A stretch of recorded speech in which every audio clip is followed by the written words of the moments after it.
చేరవచ్చినటువంటి ప్రియ దేవుని పిల్లలందరికీ మన ప్రభువైన యేసుక్రీస్తు శుభనామమున నా యొక్క హృదయపూర్వకమైనటువంటి వందనాలు తెలియజేసుకుంటూ ఉన్నాను. మరి యొక్క రాత్రికాల సమయంలో మరి మేము మీ మధ్యకు వచ్చి దేవుని మాటలు పంచుకునే భాగ్యాన్ని దేవుడు అనుగ్రహించినందులకు మీ అందరికీ నా హృదయపూర్వకమైనటువంటి వందనాలు తెలియజేసుకుంటున్నాను ప్రియ దేవుని పిల్లలారా. మరి ఈనాడు మనం నేర్చుకుపోయే అంశం పేరు క్రైస్తవుడు వేటి విషయమై విచారించాలి. క్రైస్తవుడు విచారించవలసినటివి ఏమిటి? మన అంశము క్రైస్తవుడు విచారించవలసినవిటి ఏమిటి? ప్రార్థన చేసుకుందాం. మహాపరిశుద్ధుడైన మా ప్రియ పరలోకపు తండ్రి, మరి ఒక రాత్రికాల సమయంలో మీ పిల్లలతో మీ మాటలు పంచుకునే భాగ్యాన్ని మీరు ప్రసాదించినందులకు మీకు వందనాలు స్తోత్రాలు చెల్లించుకుంటున్నాను ప్రభువా. మరి మీ పిల్లలతో మీ మాటలు పంచుకుంటూ ఉంటుండగా దయ ఉంచి మీ ఆత్మ సహాయతను అనుగ్రహించండి. అర్థం చేసుకోగల జ్ఞానాన్ని మీ పిల్లలకు ప్రసాదించండి. సమయోచితమైన జ్ఞాన వివేకాన్ని నాకు ప్రసాదించండి. మా అందరి హృదయాల మీద మీ ఆధిపత్యాన్ని నడిపించమని యేసయ్య నామంలో ఈ ప్రార్థన మీ పాదాల వద్ద సమర్పించుకుంటూ ఉన్నాను తండ్రి, ఆమేన్. మరి ప్రియ దేవుని పిల్లలారా, మరి క్రైస్తవుడు విచారించవలసినటివి ఏమిటి అటువంటి సందర్భం గురించి క్లుప్తంగా కొన్ని విషయాలు మీతో పంచుకోవాలని నేను ఆలోచిస్తున్నాను ప్రియ దేవుని పిల్లలారా. ఈనాడు ప్రతి మనిషి జీవితంలో ఎన్నో సమస్యలు, ఎన్నో విచారాలు ఉన్నట్లుగా మనకు అనిపిస్తూ ఉంటాయి. కుటుంబ సమస్యలు, ఉద్యోగ సమస్యలు, వివాహ సమస్యలు, ఆరోగ్య సమస్యలు, ఇలా ఎన్నో సమస్యల చేత మనిషి విచారానికి గురైపోయి కృంగిపోతున్నట్లుగా మనకు అనిపిస్తూ ఉంటుంది. పెళ్లి కాని వాడికి విచారం, పిల్లలు లేరని. ఉద్యోగం ఉన్నవాడికి విచారం, సంపాదన పెరగలేదని. ఆరోగ్యం బాగలేని వాడికి విచారం, ఆరోగ్యం బాగలేదు అని.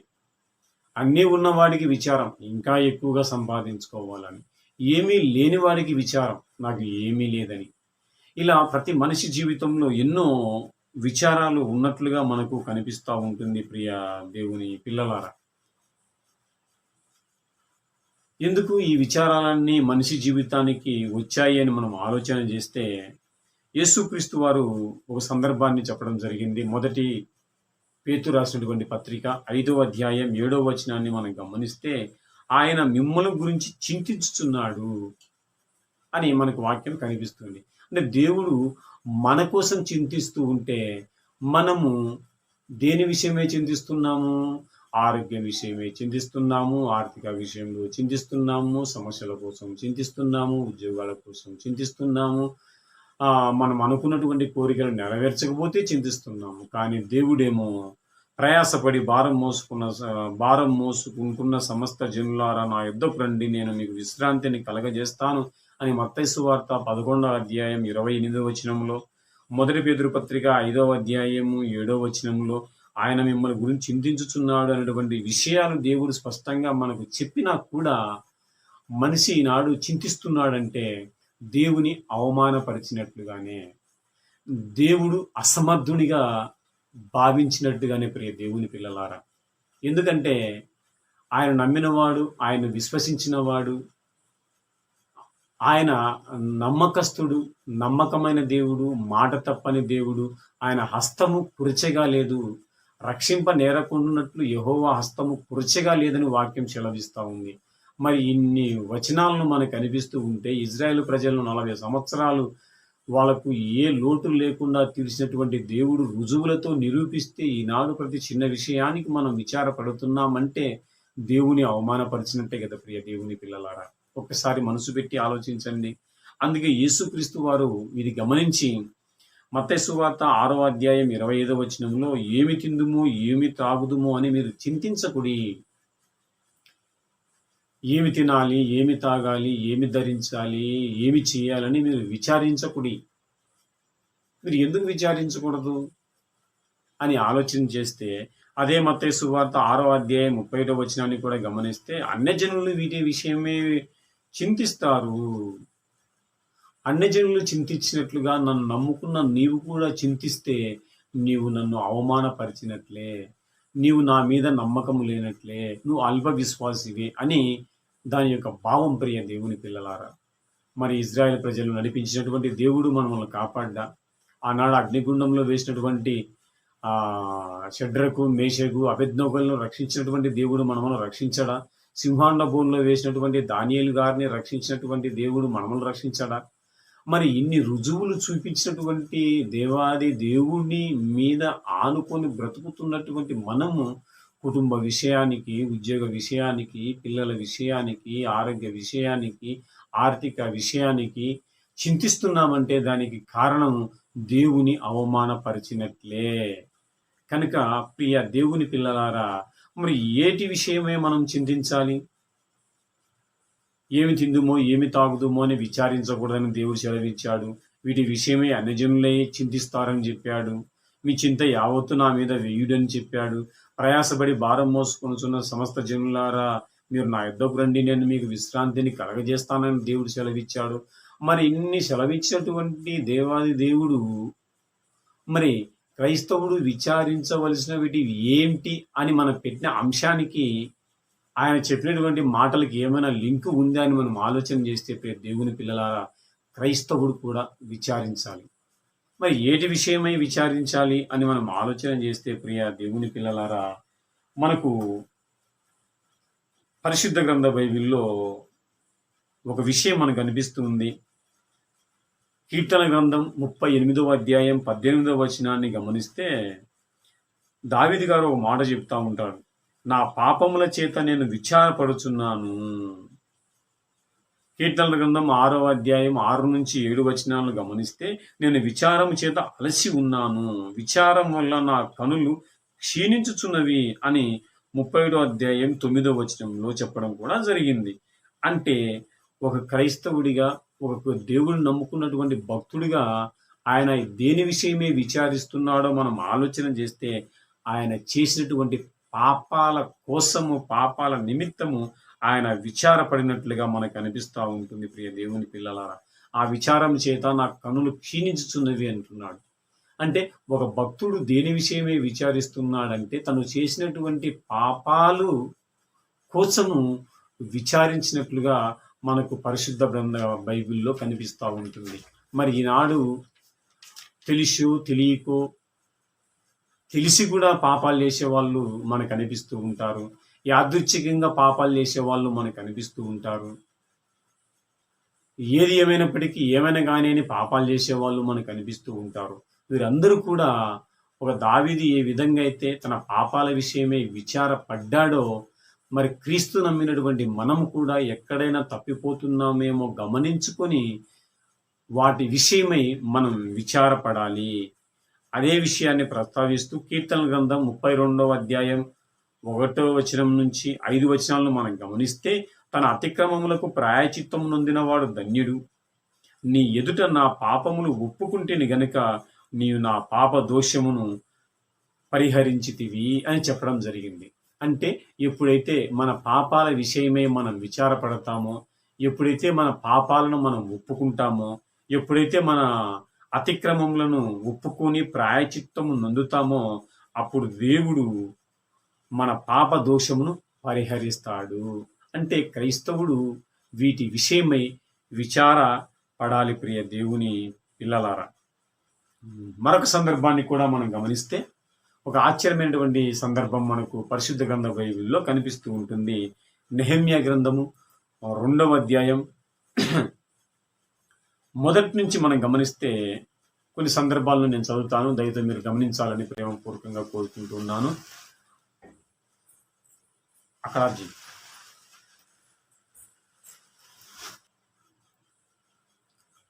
నెహెమ్యా గ్రంథం 2వ అధ్యాయాన్ని మనం గమనిస్తే ప్రియ దేవుని పిల్లలారా, మనకు కొన్ని విచిత్రమైనటువంటి సందర్భాలు మనకు కనిపిస్తాయి.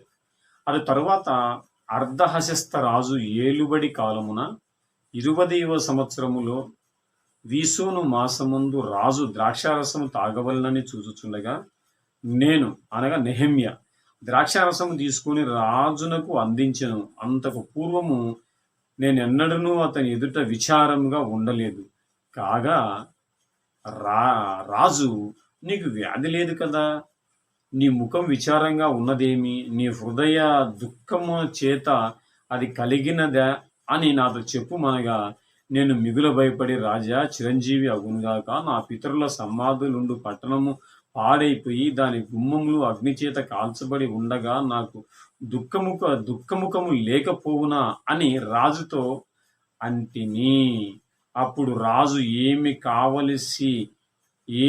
కావలసి నీవు మనవి చేయుచున్నావని నన్ను అడుగగా, నేను ఆకాశమందలి దేవునికి ప్రార్థన చేసి రాజుతో, నీ సముఖమందు నేను దయ పొందిన ఎడల నా పితరుల సమాధులుండు పట్టణమును తిరిగి కట్టినట్లుగా నన్ను యూదా దేశమునకు పంపుడని వేడుకొనుచున్నానని నేను మనవి చేసి తిని. చూసారా ప్రియ దేవుని పిల్లలారా, ఒక రాజు దగ్గర ఉంటూ రాజు దగ్గర మన్ననలు పొందినటువంటి నెహెమ్యా గారు ఆ రాజుకు ద్రాక్షారసము అందిస్తున్నటువంటి సందర్భంలో అతని ముఖం విచారంగా పెట్టుకొని రాజుగారికి ద్రాక్షారసము అందించడము జరిగింది. ఎప్పుడు కూడా విచారంగా నెహెమ్యా గారు రాజుగారికి ద్రాక్షారసము అందించినట్లుగా మనకు కనిపించదు. కానీ ఆ యొక్క సందర్భంలో ఆయన విచారముగా ఉంటూ ఆ యొక్క ద్రాక్షారసాన్ని అందించినట్లుగా మనకు అనిపిస్తుంది. వెంటనే అది గమనించినటువంటి రాజుగారు, నీకు వ్యాధి లేదు కదా, నీకు మనోదుఖం లేదు కదా, నువ్వు ఎందుకు విచారపడుతున్నావంటే ఆయన చెప్తున్నటువంటి మాట చాలా ఆశ్చర్యకరమైనటువంటి మాట. ప్రియ దేవుని పిల్లలారా, నా పితరులు కట్టించినటువంటి దేవాలయం నేలమట్టం అయిపోయింది, అది పాడైపోయింది, అది శిథిలమైపోయింది. అది పాడైపోవడం వల్ల నేను విచారం కలిగి ఉన్నాను.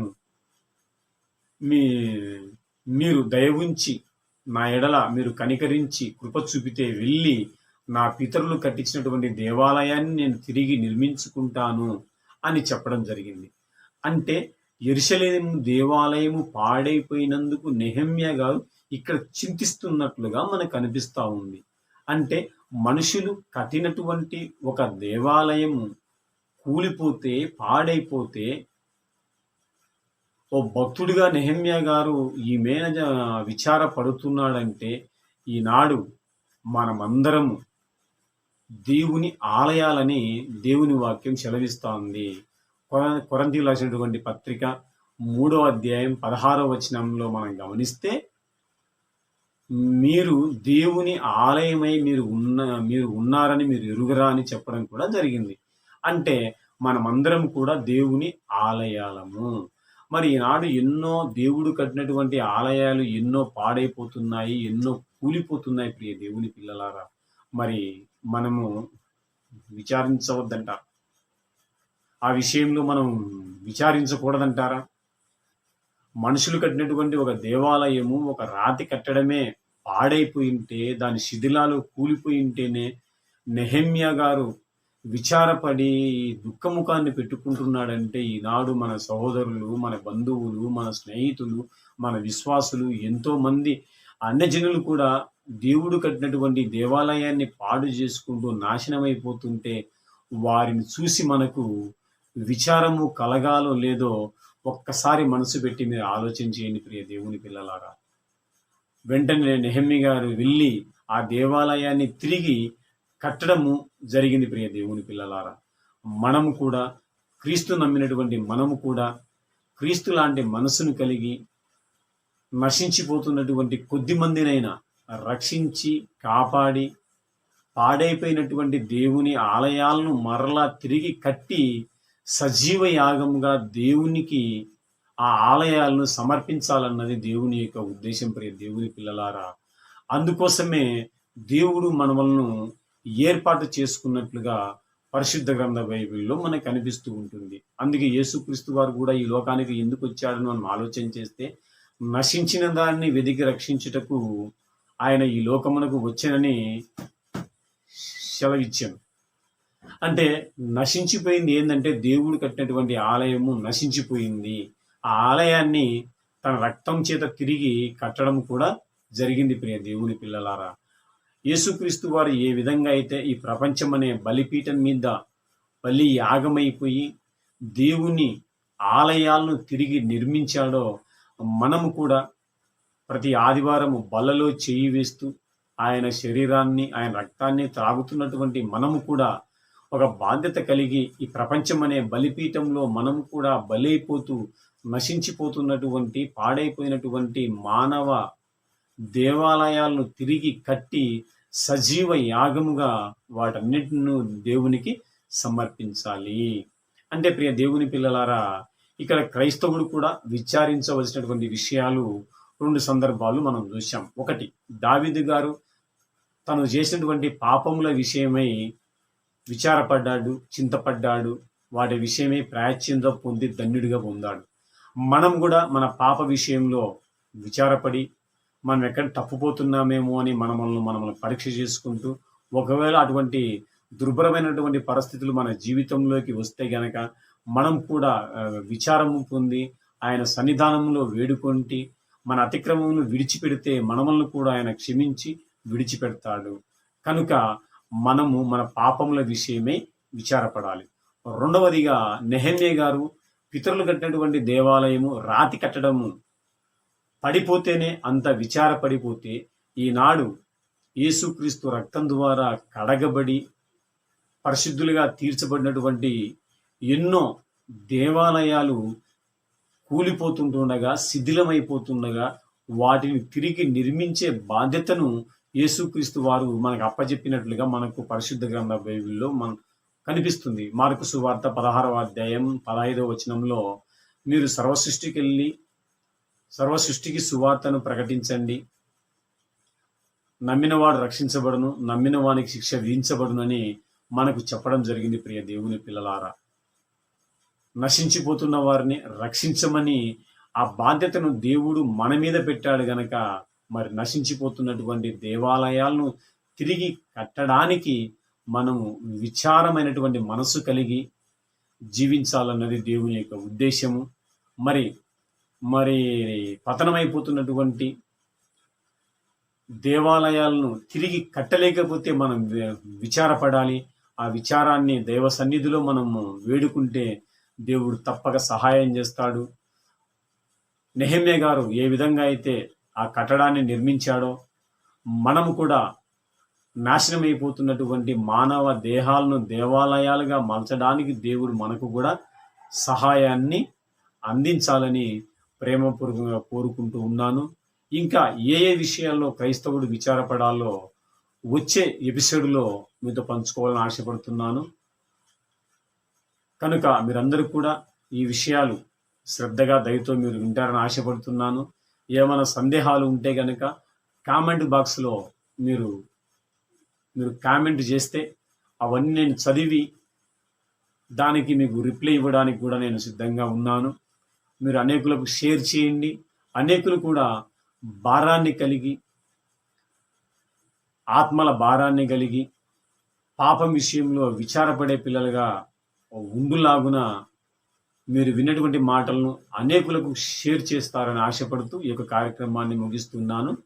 అందరికీ వందనాలు.